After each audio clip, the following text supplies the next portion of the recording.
Hey, let's talk about the SPCX trade setup for 2026. If I had to summarize the current state in the market with one line, it would be small float, big opinions. So this is my own thinking process documented in this video, and it's not a recommendation. The goal is to make a thesis clear enough that it could be proven wrong. So the first fact to discuss is the float. Only 4.3% of shares are initially available for public trading.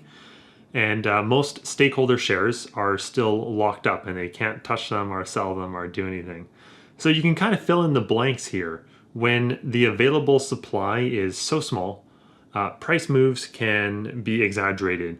So finding fair value is difficult due to this exaggerated price discovery. So the simple levels I care about include the $135 IPO price, the $175 conditional unlock level, and $76 is my rough reference for where SpaceX would be if they were to trade at a $1 trillion market cap.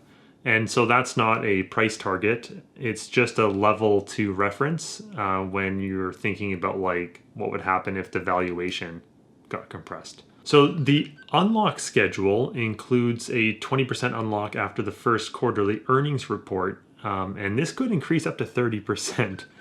If SpaceX is consistently above this price target of $175, which is roughly 30% above the $135 IPO price.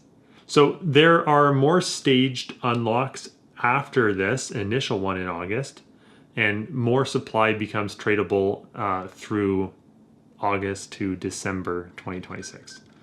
So timing is the first thing here. It's more important. The timing is more important than like a conversation about valuation. So June and July are pre-unlock months. The common bear case is that unlocks create that downside pressure from August to December. So that could be right, but it's still a public, widely discussed risk. That's why we're talking about it. So I don't want to treat that like it's hidden information.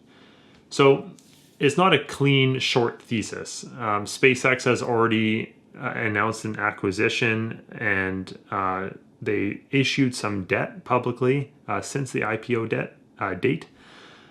And index demand, like equity indexes and public announcements, can move the price a lot, especially when the float is low.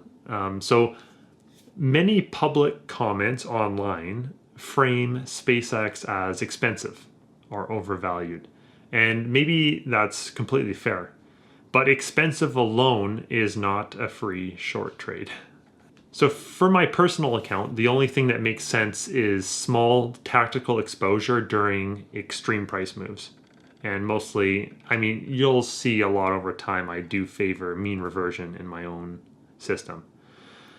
So one possible overlay would be July puts near the IPO price if premium and liquidity look good.